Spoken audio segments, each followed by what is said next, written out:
This is a tour against the Trump administration's attack on New York City voters. But I continue to say that if Donald Trump wants to pick up the phone and say that he wants to deliver on the cheaper groceries that he ran on, I'm willing to work with him on that. It just can never be a partnership at the expense of the people of the city.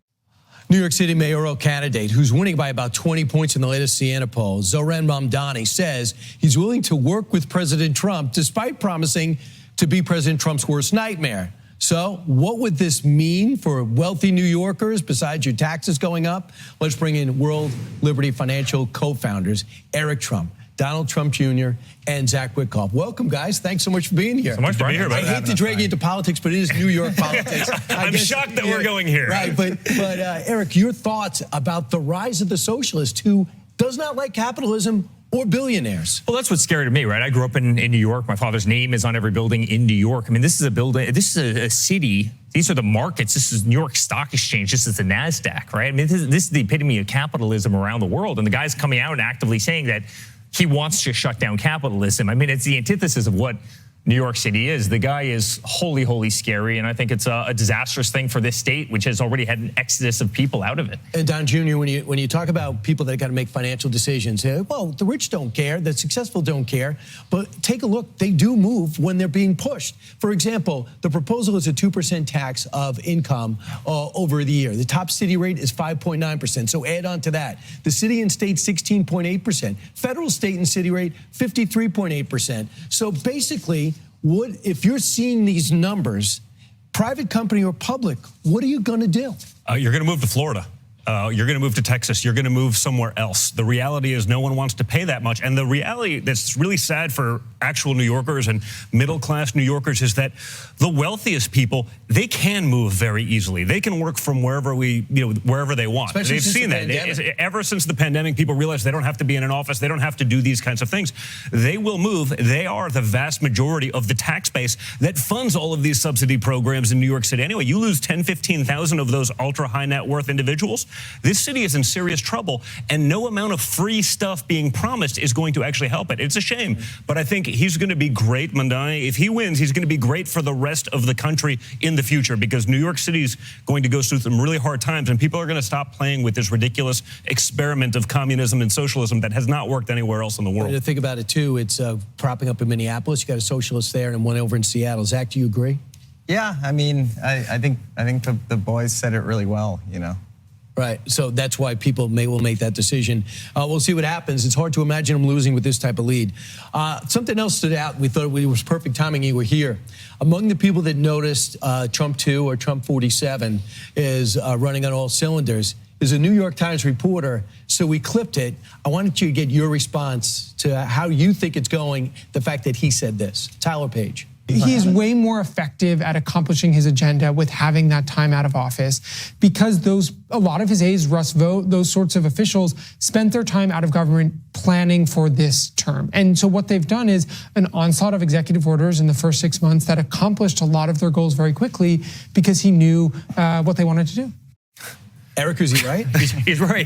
I can't believe I'm actually hearing this. Where are we? Right, my father's throwing so much lead in the air that they literally don't know how to counter program. It's amazing. And listen, while I think we won in 2020, I think the greatest thing ever was having those 4 years off. We have the Senate, we have the House, we have a 6-3 majority in the Supreme Court. My father has a cabinet that's unparalleled. And what they're doing every single day. I mean, he's making America proud. He's making transformational change to this country, and this is exactly what we need. Look at our economy right now. Look at the jobs force. Look at the tariffs. Look at how much money's coming back. Look at inflation. I mean, our markets, in the last 6 months, they have done a 180. I mean, we were going into a really, really deep place. My father has single-handedly saved this country. Now you watch what he's doing in Washington, D.C. It's a beautiful thing. He's cleaning up the streets. He's getting away with the homelessness. He's doing a great job. It's also amazing to see he now has a cabinet that is in line with him, right? In the first term, you had people that were coming in, they're kicking the can down. Okay, we're going to wait Trump out. This time, we had 4 years of hell that we went through. We found out who the people were that were actually fighters, people who believed in the America First movement.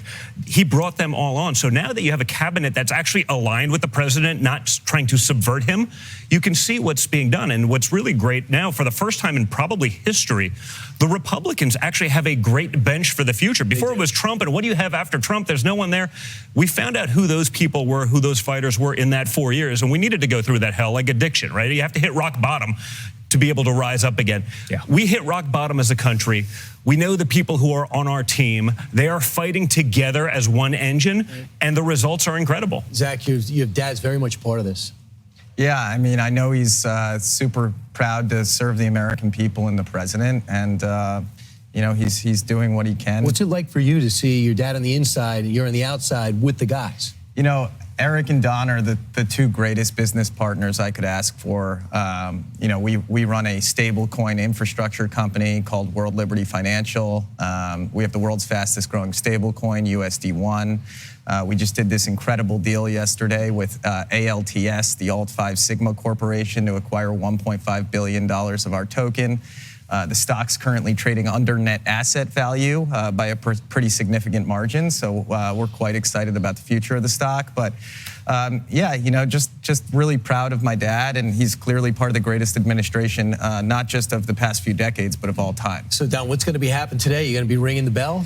Well, we're going to be ringing the bell at the NASDAQ talking about Alt 5. But the biggest thing is we got into crypto because we didn't have a choice, right? We were debanked by every major banking institution. The people that 2 weeks before we were debanked, we could have called and gotten a loan in 5 seconds, they disappeared. We were left high and dry. So we weren't even, this is basically during the first term, certainly after, you know, let's call it January 6th, all the nonsense, it got significantly worse. So we weren't even early crypto guys, but we figured out if they can debank the Trump organization, if they can debank us, who can't they go after? And more importantly, who won't they go after? And so we had to, rather than take our ball home and go cry in a corner, we had to come up with solutions. And the reality is between crypto technology, blockchain technology, so much of what the traditional banking system was made up of didn't make any sense. It's grossly inefficient. It takes forever. Right. It's not democratized at all. If you know someone, you can make, we were at the top of a Ponzi scheme. We just didn't even know it. For regular people, it didn't make any sense. So we partnered up with Zach and so many of the greatest guys in the space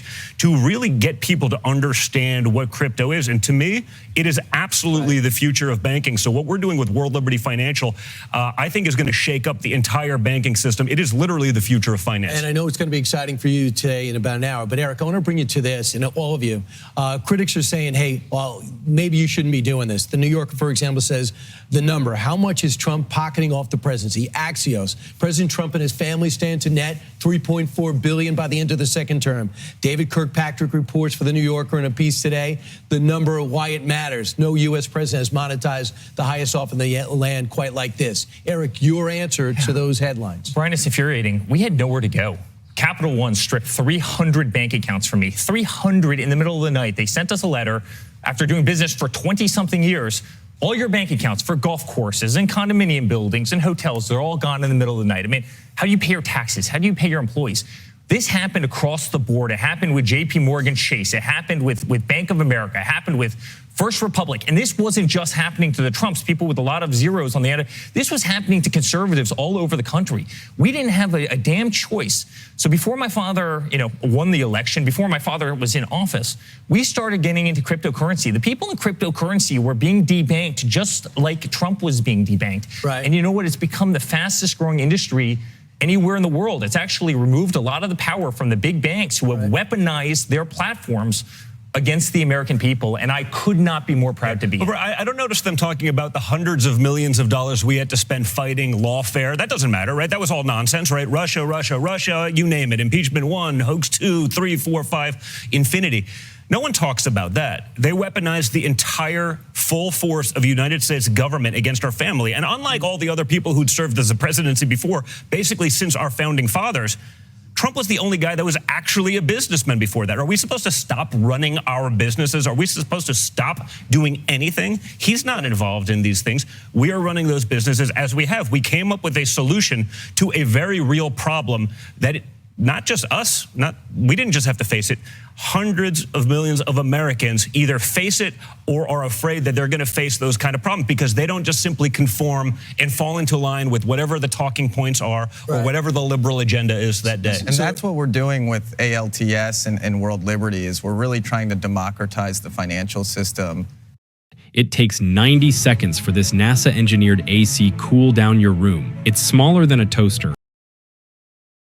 the entire full force of the United States government against our family. And unlike all the other people who'd served as a presidency before, basically since our founding fathers, Trump was the only guy that was actually a businessman before that. Are we supposed to stop running our businesses? Are we supposed to stop doing anything? He's not involved in these things. We are running those businesses as we have. We came up with a solution to a very real problem that not just us, we didn't just have to face it.